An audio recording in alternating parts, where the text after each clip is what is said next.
It was supposed to be the happiest day of my year. My birthday.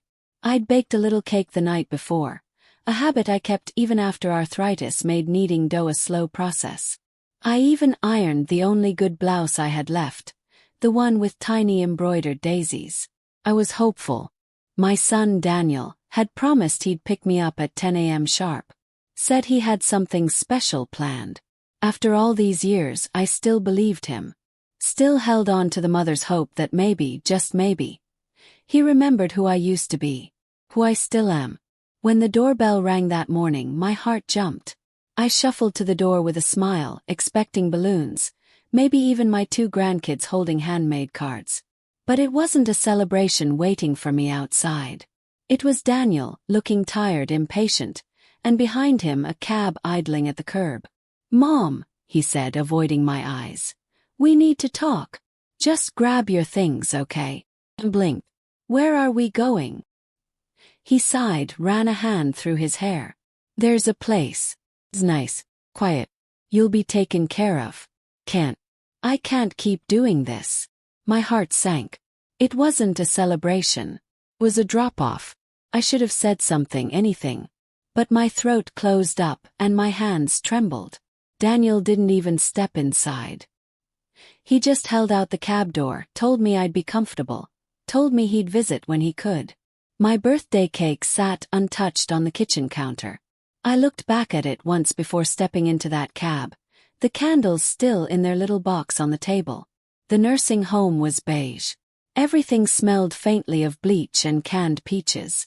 The nurse who checked me in smiled too wide and spoke too slow, like I was already halfway gone.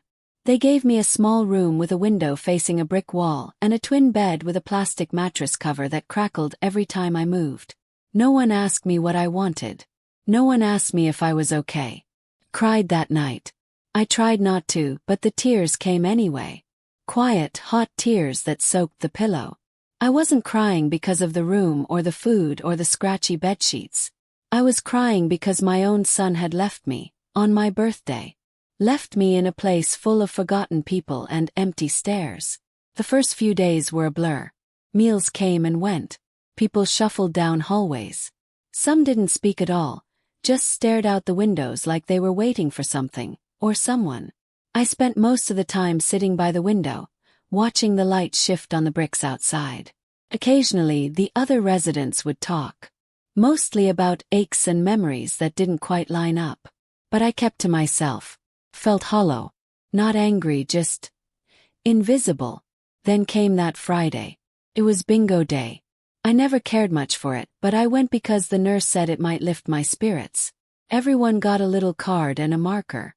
They offered me a seat next to a woman named Margaret who smelled like lavender and talked about her husband as if he still visited every Sunday.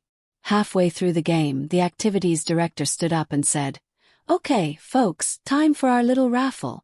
Someone here is going to get lucky." It was part of a promotional event, apparently. Some local business had sponsored a small giveaway for the residents. A basket of cookies, a book, maybe a scarf. Everyone clapped politely. I didn't care. I just wanted to go back to my room and forget the world existed. Then she read the name. "Evelyn Dawson. Evelyn, come on up." I blinked, confused. That was me. I stood slowly, my knees aching, and walked to the front while a few clapped. Margaret patted my arm. "Told you it was your lucky day." They handed me an envelope. Inside was a bright orange ticket. At first I thought it was just a decoration, something to make the basket look nice. But then I read it. "Congratulations. You've received a premium entry to the National Golden Hearts Lottery. Week 42 drawing." I laughed quietly. What were the odds? I'd never bought a lottery ticket in my life. Never believed in luck. But the ticket was real. They'd entered a few names from the home as a gesture, and somehow mine had been picked for the premium draw. It was a silly thing, really. Just a number printed on a shiny piece of paper. But I kept it. That night, I tucked the ticket into the drawer beside my bed, next to a photo of Daniel as a boy, before the years changed him. A week passed. Nothing remarkable happened. Daniel didn't call. My grandkids didn't visit. My knees still hurt in the morning, and the food was still mostly mush.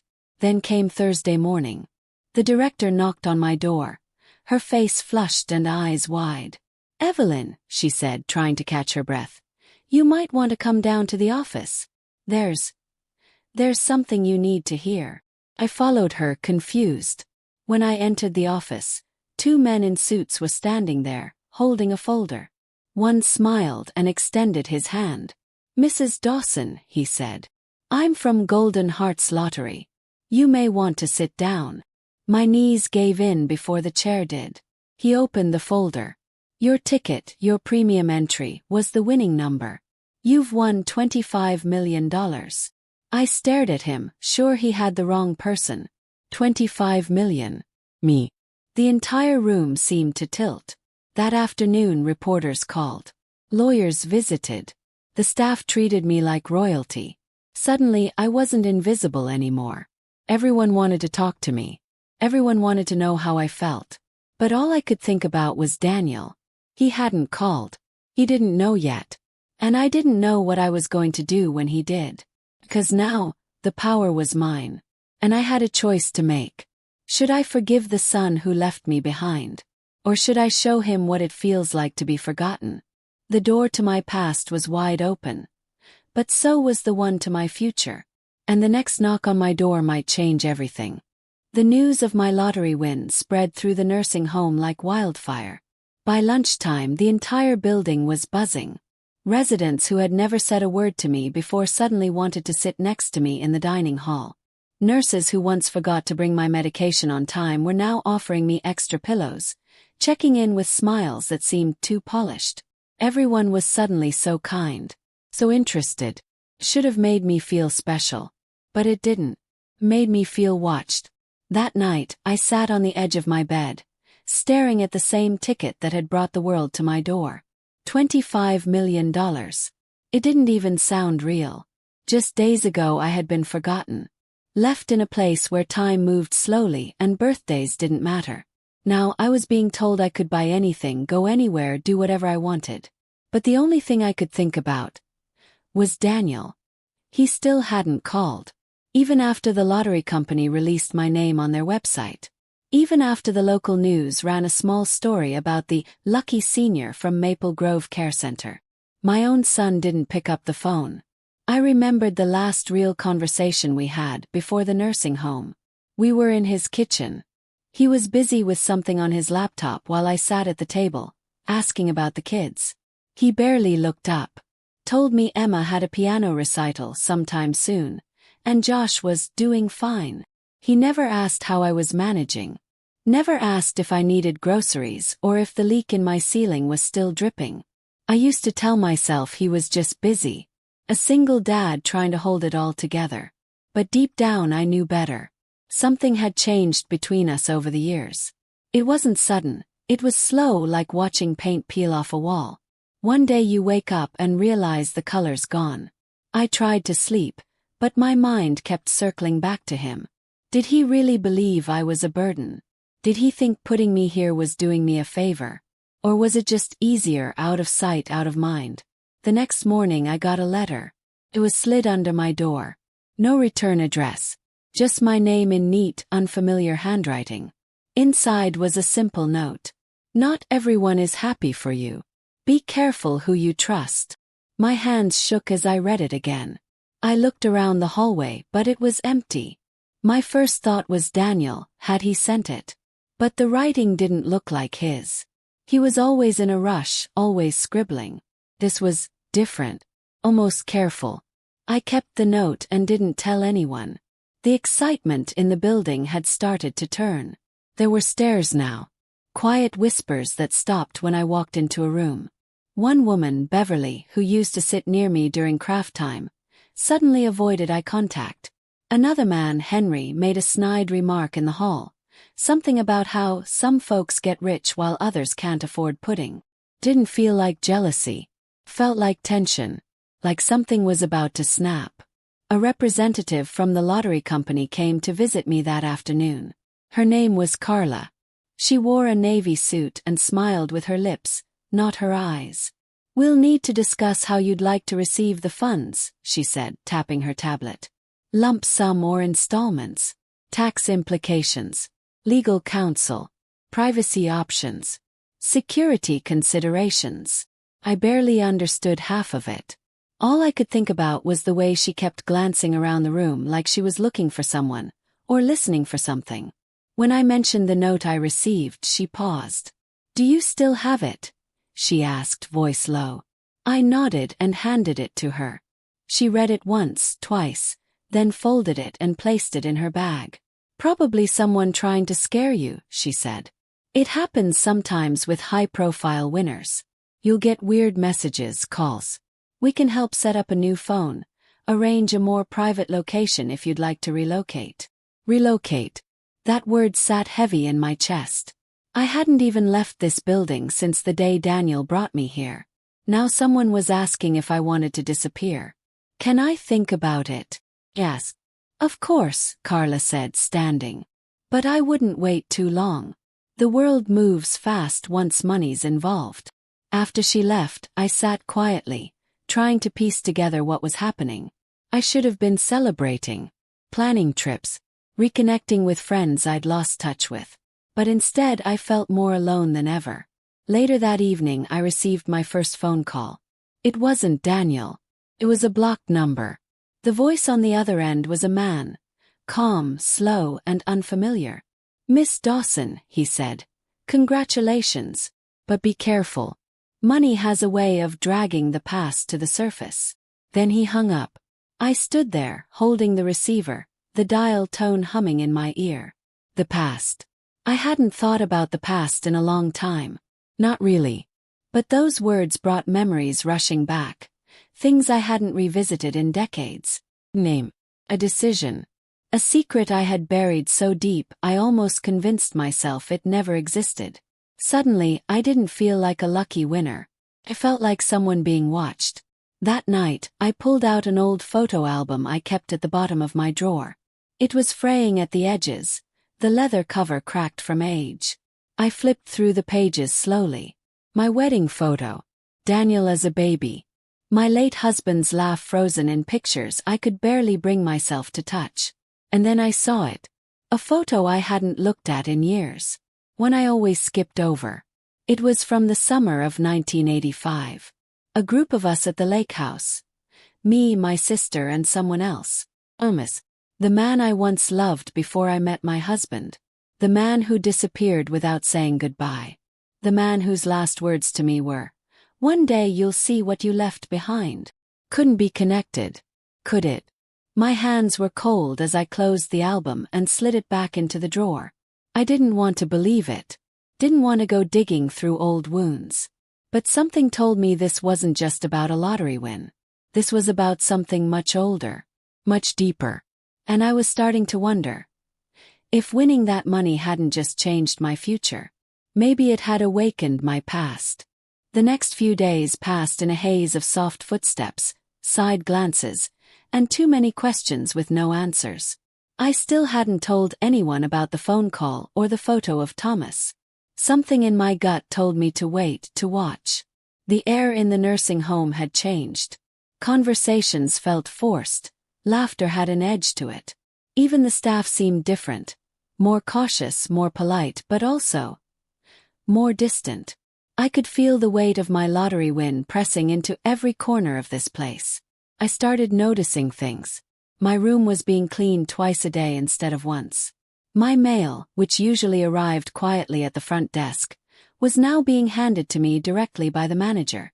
Even my meals looked better, hotter, fresher. But none of it felt comforting. Felt staged. Like I was part of a show and didn't know the script. On Wednesday I found another note.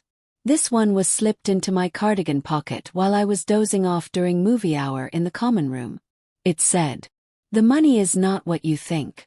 Someone else was supposed to get it." I stared at the note for a long time. My hands trembled as I folded it back up.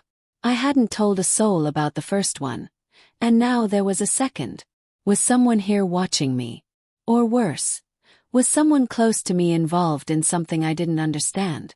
I couldn't help but think of Thomas again. It had been decades since that summer at the lake house.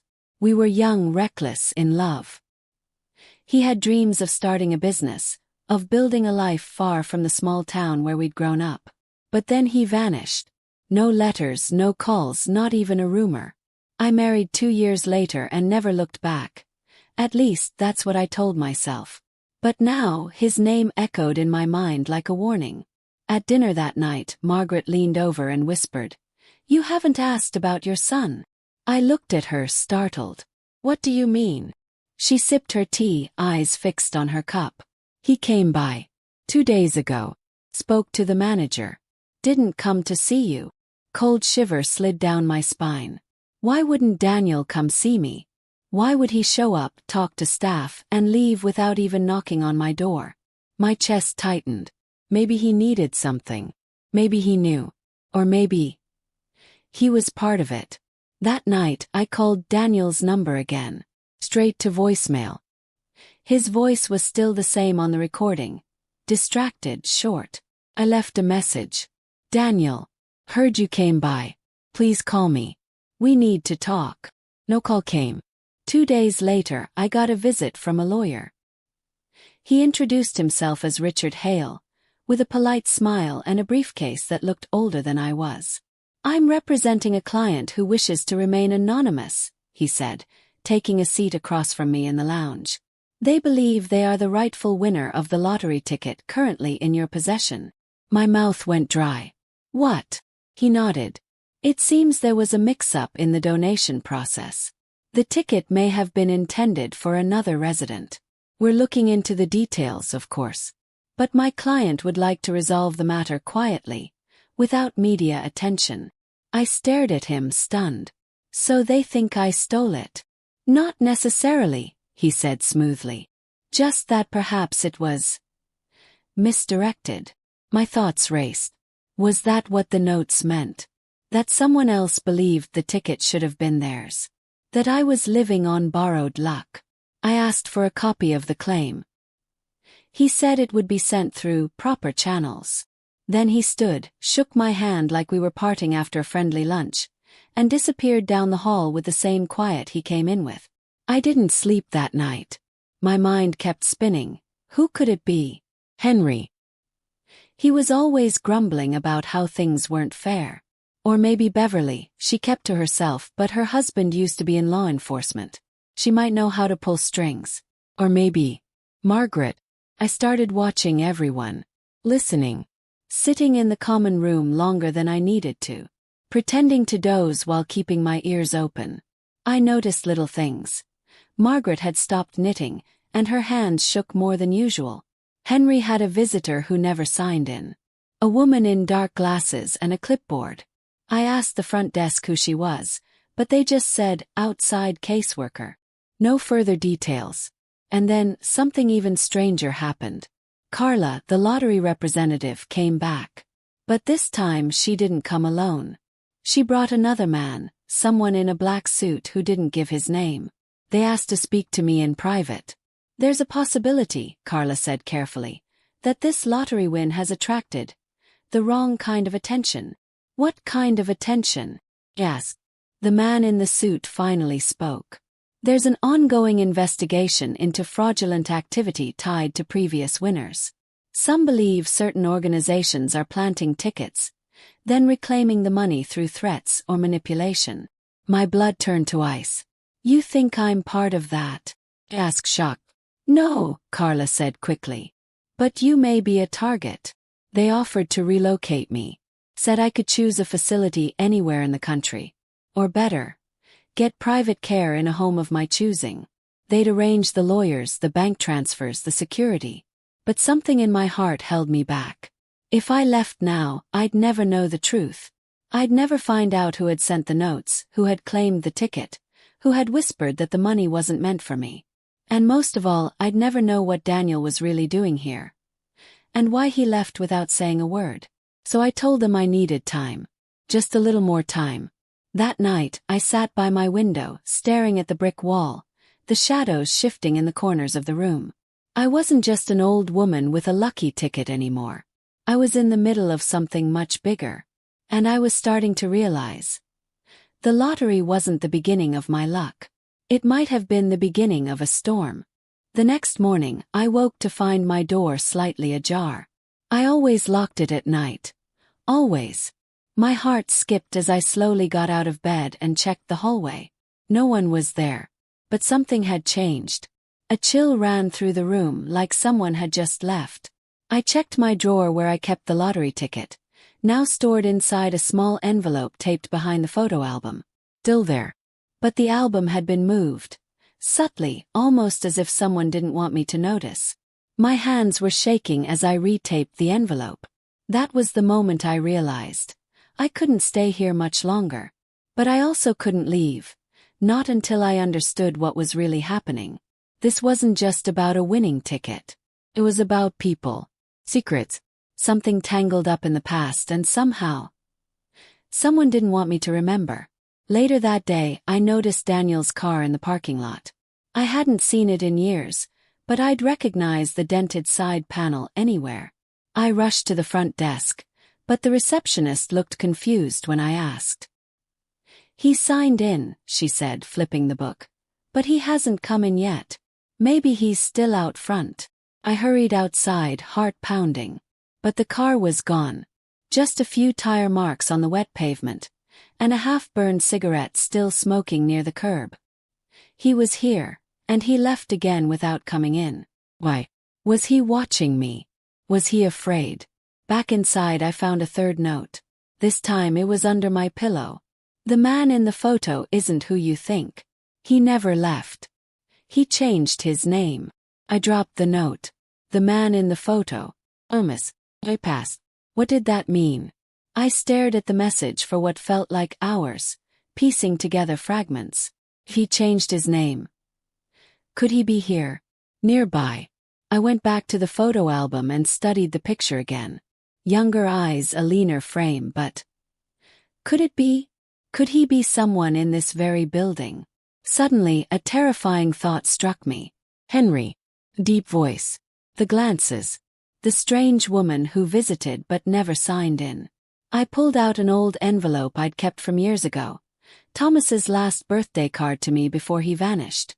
I compared the slanted T in his handwriting to Henry's name in the sign-in book. Perfect match. Could it be? After all these years, I needed answers. But I couldn't confront him directly. Not yet. So I started leaving clues of my own, asking Henry small questions during breakfast, pretending to forget things, testing his reactions. When I mentioned the lake house, his fork stopped mid-air. When I joked about old summer songs, he hummed a few bars without thinking. Songs no one else around here knew. I was close. I could feel it. But then something else happened. Margaret collapsed during bingo night. One moment she was laughing, holding a pen above her card. The next, she fell sideways in her chair. Paramedics came. Everyone was ushered back to their rooms. I asked what had happened, but the staff wouldn't say. Later, I overheard two aides whispering near the elevator. "She knew something," one of them said. "She was going to tell her." "Do you think she'll make it?" the other whispered. "I doubt it. She said too much already." I closed my door quietly and sat down, breath caught in my throat. Margaret. She had warned me about Daniel. She'd been watching too. And now she was gone. That night I couldn't sleep. I kept the light on and the chair pushed up against the door. Every little noise made me jump. The hum of the air vent, the creak of the floor outside. I felt like a prisoner in my own room, trapped between my past and whatever danger was slowly creeping closer. In the early hours, a new envelope appeared under my door. Plain, no writing. Inside was a photo. It was a surveillance shot, grainy, black and white. Me sitting in the lounge. A man behind me standing at a distance.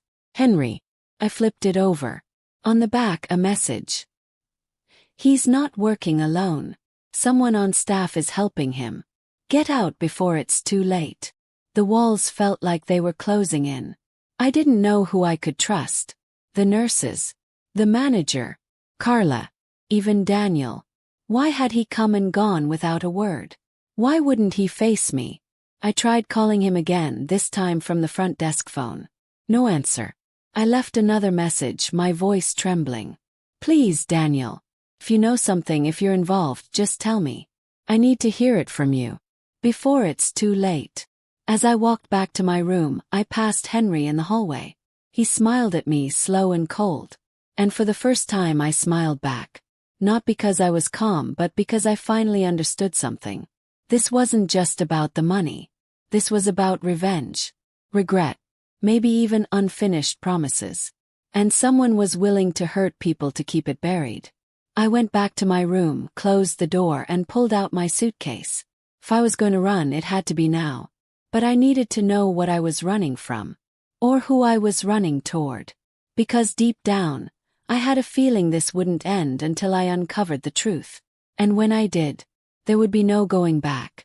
As I zipped up the suitcase and stared at the door, something unexpected happened. My phone buzzed. Message.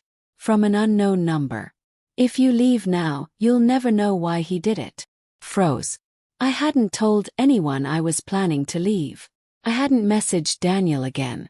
I hadn't spoken to anyone since the last time I left a voicemail.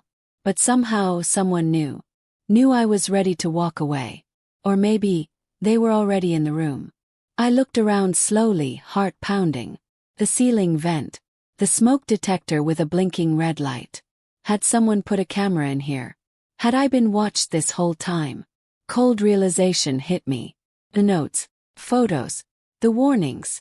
They weren't meant to scare me into leaving, they were meant to keep me here. Someone wanted me to stay long enough to uncover something. Or to be part of something bigger. I sat on the edge of the bed, suitcase beside me, the message still on the screen. I typed back with shaking fingers. Who are you? No reply. But then, not 5 minutes later, a knock came at my door. 3 slow, steady taps. I didn't move. Didn't breathe. Mrs. Holloway. Came the familiar voice of Carla, the lottery representative. May I come in? I hesitated before opening the door just a crack. She looked nervous. Her hair was pulled tighter than usual, and she clutched her tablet like it was a shield. I shouldn't be here, she said quickly, stepping inside before I could object. But there's something you need to know. She pulled a folded sheet of paper from her coat pocket and handed it to me. It was a copy of a bank record. Not mine, Daniel's. A large deposit had been made into his account a week before the lottery drawing. From a company with a generic name. Oris Foundation LLC. I stared at it, confused. What does this mean? I think your son knew about the ticket, Carla whispered. Before it was announced. Before anyone officially knew you had it. I don't know how. But he wasn't acting alone. Oris Foundation. They've come up in multiple fraud cases tied to high-profile lottery winners. Money gets redirected. Claims get challenged. People disappear. My knees felt weak. I sat down. You think he set me up? I don't know, she said. But it's bigger than just your son. Oris is involved with people who specialize in asset transfers from vulnerable individuals. Elderly. The terminally ill. Those who aren't expected to live long enough to fight back. My head spun. Vulnerable individuals. Nursing homes. Places like this one. Carla leaned closer. You were never supposed to win. That ticket was planted.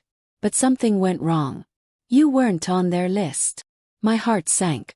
So they've been trying to fix the mistake ever since. Yes, she whispered. And I think they're getting desperate. A loud knock interrupted us. This time it was the facility manager, Mr. Hanley. He stood in the doorway, stiff and polite, but something in his eyes had changed. Is everything all right, Mrs. Holloway? He asked. You have a visitor. Your son is here. Carla looked at me, panic rising in her eyes. Don't go alone, she whispered. But it was too late. Daniel had already walked into the hallway. He looked tired, worn, but his expression was unreadable. No hug, no smile. Just a glance at Carla, then back to me. I need to talk to you, he said quietly. Alone. I followed him into the empty common room. The sunlight through the window felt harsh, like it was exposing something we both wanted hidden. "You shouldn't have come back," I said softly. "I didn't want to," he replied. "But I had to make sure you didn't sign anything. You didn't, right? No transfers. No financial forms." I narrowed my eyes. "Why would I?" He ran a hand through his hair, clearly agitated. "Because they're pressuring people. They think you're just going to hand the money over. But they don't get it. You're not like the others. You took money," I said. "Before the lottery even happened. You were part of this." He froze. His face didn't change, but his eyes did. "You don't understand," he said. "It was for you. They promised they'd move you to a better place. That I wouldn't have to struggle anymore. That we'd both get something out of it." My voice cracked. "You left me here on my birthday." He looked away. "Because I knew what was coming. And I couldn't face it." The door creaked behind us. Henry stepped into the room. His face calm, but his presence filled the space like a thundercloud. "Everything all right?" he asked, his gaze landing on Daniel. I stood up slowly. "Henry, or should I say, Thomas?" That got a reaction. He blinked once, then smiled faintly. "I was wondering when you'd figure it out." Daniel turned to me, startled. "Wait, what? You know him?" "I did. A long time ago." Henry stepped forward, no longer pretending. "This isn't about the money. Never was. It's about what we started years ago. Before we all scattered. Before we were told to forget." "What are you talking about?" I asked, my voice barely above a whisper. He looked at Daniel. "You think this is just fraud. This is a cleanup job. Tying off loose ends. This place, it's part of it. And your mother. She's the last name left on the list." I stumbled back, my breath caught in my throat. "What list?" Henry's voice lowered, dangerous. "The list of people who knew about the original lottery fix. The one we helped create. 35 years ago." And just like that, the room shifted. Time folded in on itself. The past wasn't buried. It was circling back. And I was standing in the middle of it, one foot in the life I thought I knew, and the other in something much darker. The truth was closer than ever. But so was danger. For a few long seconds no one spoke. The air in the room was heavy, like the walls themselves were holding their breath. I looked at Henry. "No, Thomas," and everything around us seemed to blur except for that name. The list. The original lottery fix. Didn't make sense. Not at first. But the look in his eyes told me it was all real. I turned to Daniel, whose face had gone pale. "You knew about this?" He shook his head slowly. No, I didn't. I thought they were just trying to trick you out of your winnings. I didn't know there was a list." Henry stepped forward, calm as ever. "Back in the early 90s there was a test run. A prototype for lottery systems. A digital draw before it was legal. They used people to move the money through fake winners, people they could control or silence. Your mother wasn't one of them. But her name got added when she stumbled onto something she shouldn't have." I sat down, my legs barely holding me. The memories came flooding back. My old job at the state accounting office. The quiet calls that got rerouted. The forms that didn't match. And the time I asked questions and got told to stop digging. I had forgotten all about it. I hadn't even connected the dots. But someone else had. And they had been watching me ever since. "They used the nursing home as a front," I whispered. "To keep tabs. To finish the cleanup." Henry nodded. "But someone inside messed up. Your ticket wasn't supposed to go through.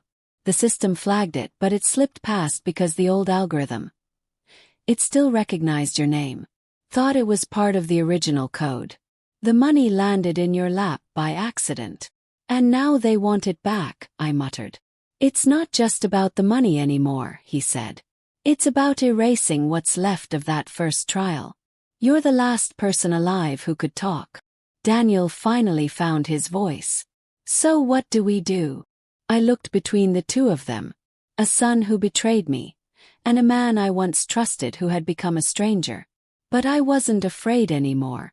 Not after everything. I stood up and reached into my drawer. From behind the photo album, I pulled out the old cassette tape. I hadn't thought about it in years. It was just an old office meeting I had recorded decades ago. Just a routine backup. But now, as I held it in my hand, I remembered the conversation I had caught on it.